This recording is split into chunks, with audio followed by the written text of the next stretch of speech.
Hello and welcome to our digital presentation for EDUCAUSE 2020. I'm Professor David Gibson from Curtin University, also the UNESCO Chair for Data Science in Higher Education Learning and Teaching. The purpose of our presentation is to introduce you to Challenge, a web application developed at Curtin University that facilitates collaborative learning and problem solving in a digital environment. The Challenge platform was created in 2014 in collaboration between Curtin University and educational software developers Pragmatic Solutions.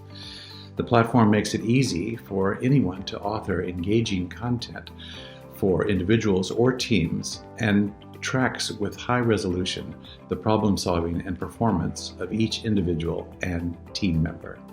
We have recently integrated Cisco's WebEx Teams, which adds video conferencing, privacy, and safe file sharing to the individual and team learning benefits of the platform. Challenge with Teams has delivered 95,000 learning modules to over 40,000 students. This presentation, which will focus on the team project component of Challenge, has 4 episodes. In episode 1, you will hear some of our current users talk about how the platform has enhanced the facilitation of learning for them. In episode 2, you'll be provided with login credentials to access and interact as a team member on a Challenge team project. In episode 3, we describe the easy authoring process of Challenge projects. Finally, in episode 4, we will share some of the key research insights gained from team data. Thank you, and we hope you enjoy the video.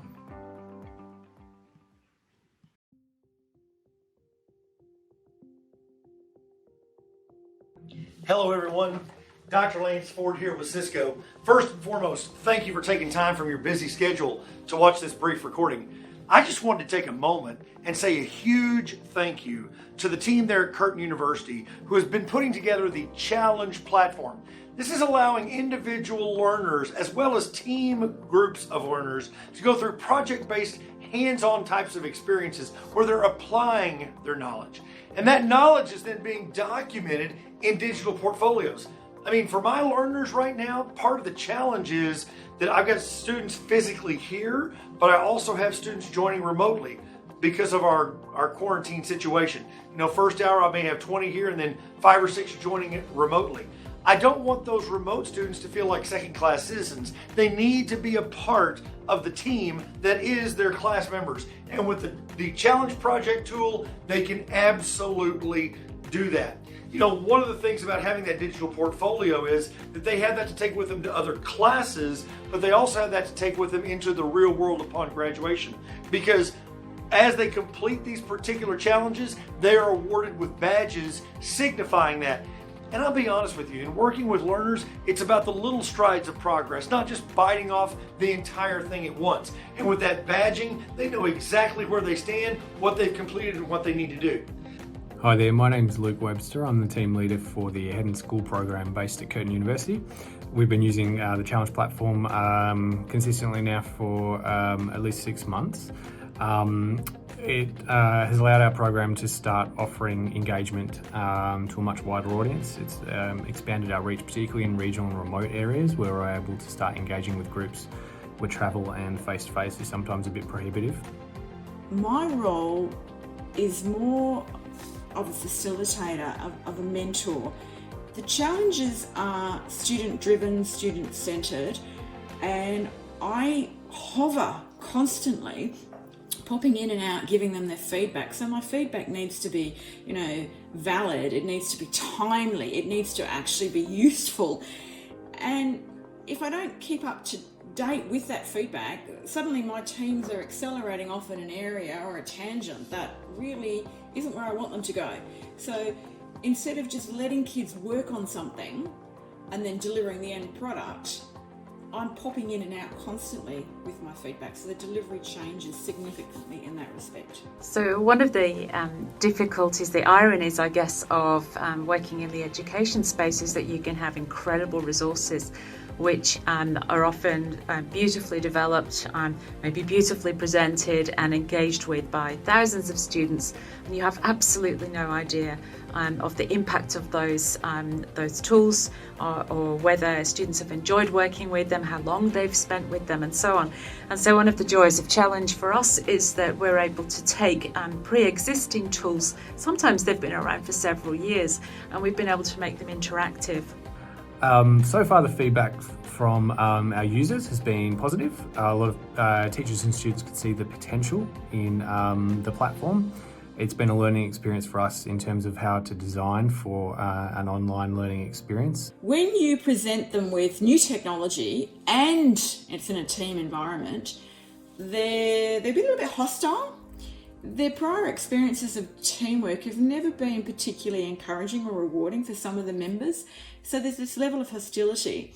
But over time, with me popping in and out, giving them the formative feedback, with them being in control of their learning, they're directing their progress, they start to sort of, you can see the lift in their morale and motivation. And then as the green ticks go up on the screen, that becomes really quite motivating. At the end of their first challenge, and I say, okay, should we go back to doing it the old way? Oh no, miss. Oh no, miss. They've come full circle to actually really enjoying and relishing having a cloud-based learning experience where they drive their progress and their learning. The Challenge platform is a fun and creative alternative to normal face-to-face learning. By using WebEx Teams, I am able to work remotely with others, which is a big benefit to my education. I also enjoy how the platform is set out, as it allows me to keep track of my process in a really simple way.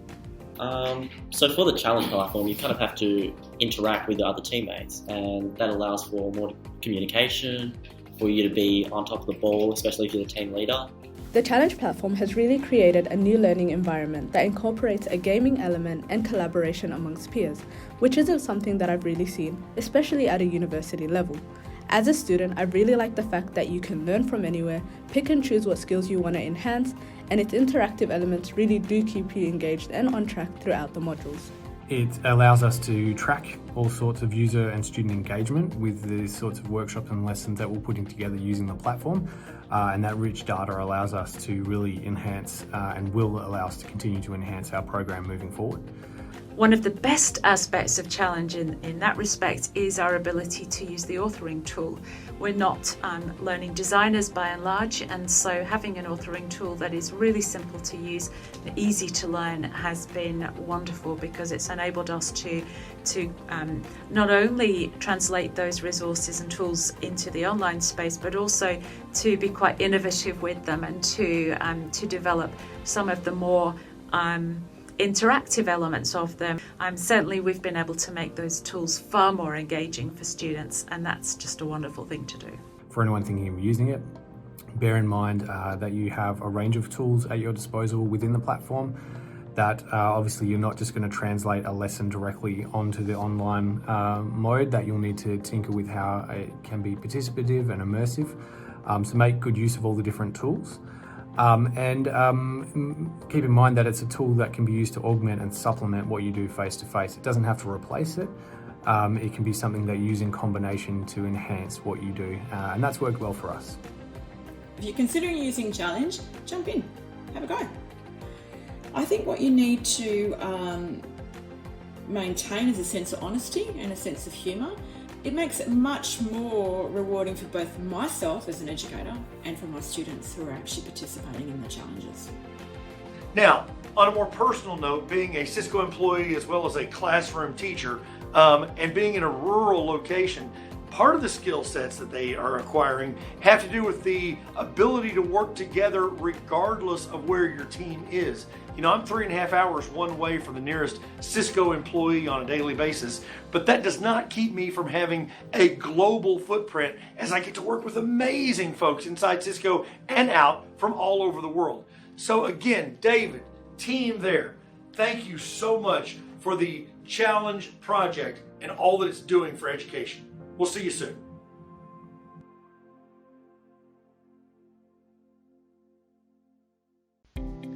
Welcome to episode 2 of this series on Curtin University's Challenge platform.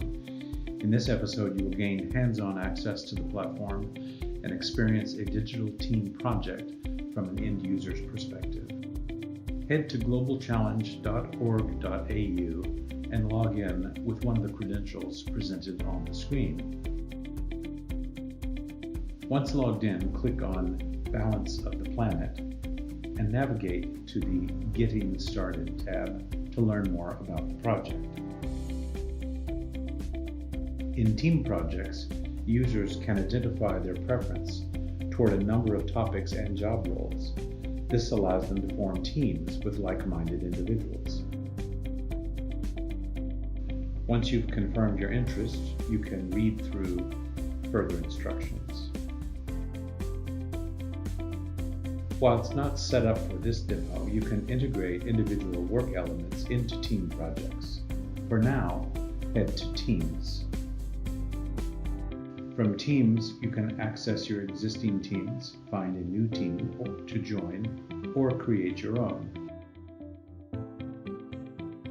All new teams require a name, description, and must be aligned to one of the project topics. Once inside the team, head to the Deliverables tab to see the project structure. Projects are made up of deliverables, tasks, and artifacts.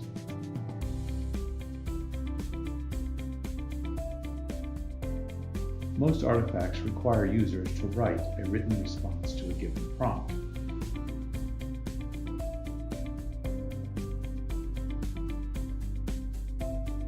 This is a collaborative space that multiple team members can access simultaneously.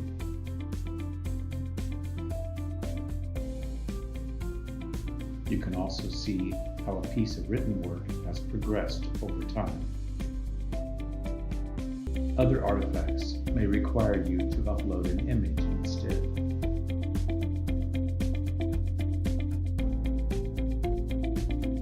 When an artifact is complete, it can be locked by the team leader.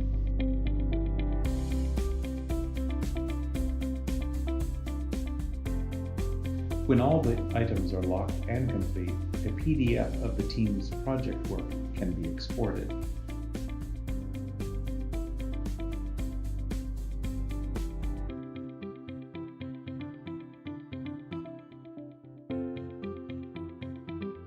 The Resources tab allows team members to share files with the team.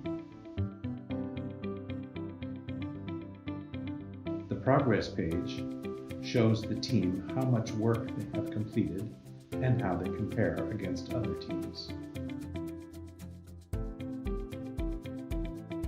Separate to this demonstration, team projects on the Challenge platform are supported by an inbuilt WebEx Teams integration. This allows group communication to be maintained and gives students access to a WebEx team environment where they can share files and conduct video conferences.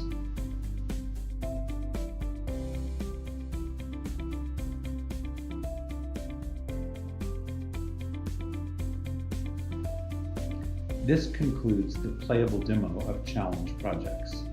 The next episode will focus on the authoring of Challenge content and how these projects are made. Welcome to episode 3 of this series on Curtin University's Challenge platform. In this episode, you will see how the project you experienced in the previous episode was created. The Challenge authoring portal allows instructors to craft and customize their own team projects. On the opening screen, authors can provide a name and icon for their project. The project overview is the first screen new users see when they enter, and it acts as an introduction to the project. The instructions usually provide more detail about the expected project work and guidelines. You can map and embed learning outcomes into your project in order to create evidence-based data when users complete work. On this page, you simply define all your learning outcomes that will appear somewhere in the project. Whilst optional, the team roles and topics functionality allow you to create central project problems that teams can form around and preferred team roles that users can identify. As seen in the playing demo, these can be useful when forming teams. You can also embed individual learning modules into a team project if you wanted users to complete individual work pre, during, or post their teamwork. Most of the authoring work is done via the Deliverables tab.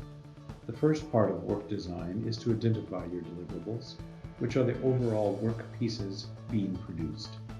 Within each of these deliverables, you will have a number of tasks, which represent sections or chapters of the deliverable. Finally, the artifact is the piece of work evidence that users engage with. When creating an artifact, you give it a name, prompt, type, and point value. You can also tag any of your global learning outcomes to artifacts in order to create evidence-based data upon student completion. Via the Badges tab, you can design a certificate that students earn when they complete the project. The final tab is used to preview your project. When you are ready, there will be a Publish button at the bottom that will forward your request to publish. This concludes this episode on content creation. In the next episode, we will look at the data analytic capabilities of the Challenge platform. Welcome to episode 4 of this series on Curtin University's Challenge platform. In this episode, you will learn more about the data analytics and research insight gained from Challenge team projects. The platform has a back-end analytics engine that provides real-time analytics to administrators. The first automated analytic model that the platform can generate is a bar chart highlighting the number of interactions that each team had with particular tasks of a project. This is useful to identify team effort variation and project trends. When a specific team is selected, you can view a network graph representation of that team's relationship with the artifacts they worked on. The most noticeable element to this team's network diagram is that none of the 3 team members ever worked on anything together. If we compare this with the second team, you will note there is a much larger degree of collaboration and multiple instances of group members working on artifacts together rather than individually. Our research has highlighted that higher performing teams tend to look more like this, as opposed to the individual approach of the previous team. The other noticeable element to the network diagrams is the degree of work allocation. We can see that while this team has evidence of collaboration, there's still a lot of work being done by one individual. It is easy to spot how evenly work has been distributed via the network diagrams. The final automated dashboard provides a breakdown of the number of interactions in a given week. This can be useful in identifying teams that carefully allocated their effort throughout a project's duration, compared to those that completed the majority of work closer to the end or project deadline. The Challenge Analytic Engine also allows you to explore a user's interaction with learning outcomes that have been embedded into content. You can look up a particular student and identify how many times they have demonstrated evidence of a particular outcome, measured against the overall frequency of that outcome in the project. There are additional analytics that operate externally to the automated dashboards. This external visualization shows how the network diagram of a team formed over time. The green nodes here are students, while the blue, red, and purple nodes represent research, design, and written artifacts of a project.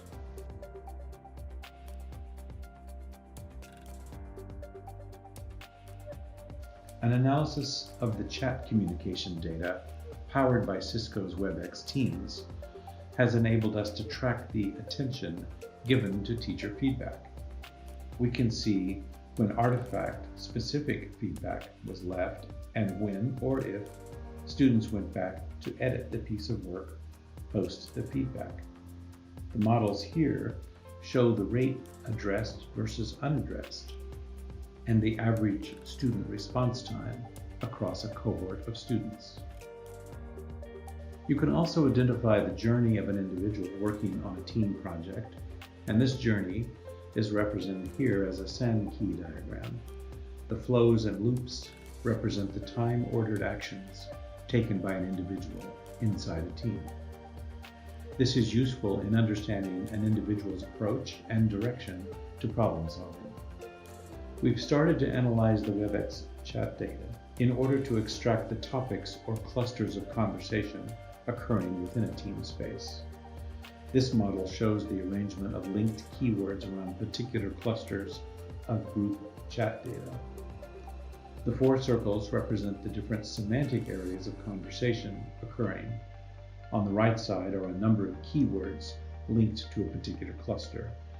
This is the first step towards an automated AI approach to feedback and user support.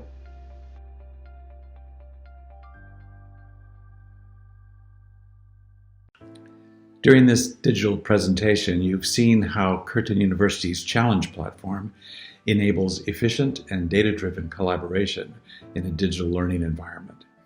In the first episode, you heard from some of our current users how Challenge supports them to change the way they create and deliver online learning. In the second episode, you received login credentials to experience more fully and to more fully understand exactly how team projects are managed and delivered through Challenge. The third episode showed the authoring process and demonstrated how easy it is to create and support team projects at scale. The fourth episode shared some of the research capabilities and unique insights about collaborative learning derived from the dynamic data on Challenge. If you're interested in gaining authoring access to Challenge or have further questions or queries about any aspect of this presentation, feel free to email one of the addresses shown on the screen. Thank you for your time.